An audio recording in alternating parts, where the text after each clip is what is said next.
Hello everyone and welcome back to another video in my short series of good and bad matchups. Today the matchup we're looking at is Corvus Cabal. So let's dive right into it. So what have we here? As you can see, other than with Skaven that we had last week, it's not all around the good matchups here. So there's a lot of more average matchups, and there's one bad matchup that we're going to talk about as well. Again, I'm trying to keep this very short, so I hope I'm gonna do a better job this time than I did with the last video. First up, we've got the good matchups. Corvus Cabal is really fast. They have 5 movement across the board. They have some very strong movement 8 models who also deal a lot of damage. So they have the capability of really going up against some slower factions really well. That's all the good matchups are. So they have good matchups against all the slow factions basically. Then they have also good matchups against things like Legions of Nagash, who these guys always want to fight basically, Legions of Nagash. So on objective based games they are going to lose really badly to Corvus Cabal because they can just run away.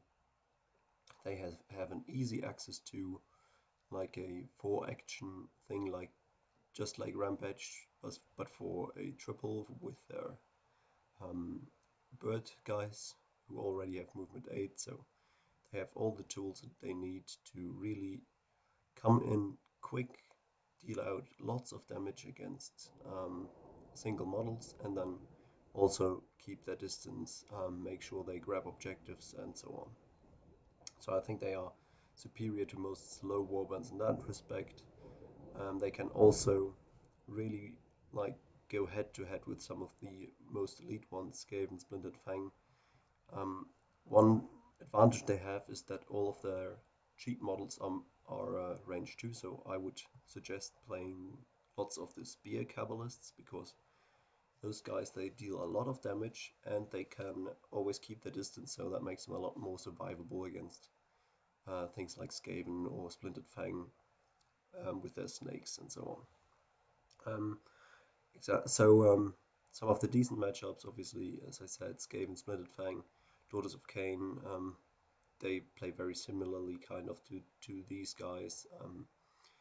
Again, though, with the movement, with the 2-inch range and very good points value on the low end models and on some of the big guys on the Shrike Talents, and that combined with one of the best leader abilities in the game, just makes this a very strong warband which can compete with some of the most powerful ones. Flesh Eater Court, Skaven, Splintered Fang, all of those are very powerful warbands, but they can definitely compete.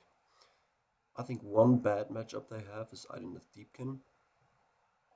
That's basically because I think the Idoneth Deepkin Chaff, so the Thralls and the Archers, they are as fast, they can hit as hard, no, even harder actually. The Thralls hit very hard for their points cost, so they can quickly take out some of the cheap models for Corvus Cabal. And then what's a big factor is that Corvus Cabal is very crit focused, so all of their spears, for example, do 1/4 damage, so really the focus is on the crit damage.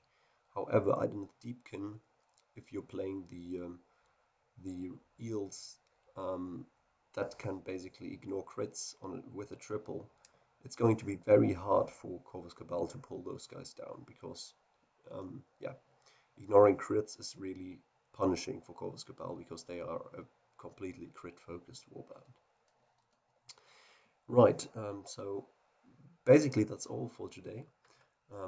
I think this time I managed to be a bit quicker. Thank you very much for watching, and see you tomorrow.